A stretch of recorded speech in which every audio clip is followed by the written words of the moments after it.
ওই সময় তো বাবা মার লগে রয়েছে অনেক স্মৃতি, তখন ছিল ছোটোকালের স্মৃতি, বহুত স্মৃতি। বাবা মাই দিছে, ঈদ করছি আমরা তখন। ঈদের দিনে শ্যামাই, ঈদের নতুন জামা কাপড় পরে ঈদগার মাঠে গেছি, ঈদ করছি, কেনাকাটা করে খাওয়া দাওয়া করছি, আবার বাড়িতে আসছি। এখন ঈদে কিছুই করি না, বাসায় থাকি, শ্যামাই টেমাই রান্না করি, গোশত সব কিছুই রান্না করি, পোলাও রান্না করে ছেলে মেয়ে নিয়ে নাতিবিতি নিয়ে ঢাকা শহরে খাই। মন খারাপ তো একটু হয়, বাবা মা নাই, মন খারাপ তো একটু হবেই। এখন কি আর সেটা কি আর হয়? ছোটবেলার স্মৃতিতে কি ফেরা যাবে? কোনো দিনও ফেরা যাবে না। ছোটকালের ঈদ ছিল সুন্দর, এখন বড়কালের ঈদ কি সুন্দর আছে? কোনো জায়গায় বেরোতে পারি না। এই ঈদে জামা জুতো অ্যাক্সেসরিজের ডিসকাউন্ট। কোনো জায়গা বেরোনো যায় না।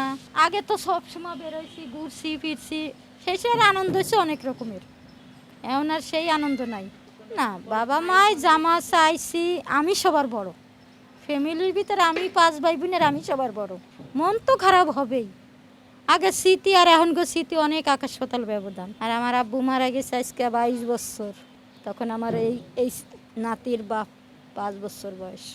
একসাথে ছিলাম, বাবা মা ঈদ করার সময় বাজারে গেছে, এইটা জিনিসটা আনছে, আমাদের নিয়ে 5 ভাই বোনদের নিয়ে আমাদের একসাথে ঈদ করছে আমার বাপ মা। এবার ঈদে জামা দিছে, জুতা দিছে, কাপড় 2 সেট দিছে আর কি। আমার দিছে 3 পিস ছেলেরা।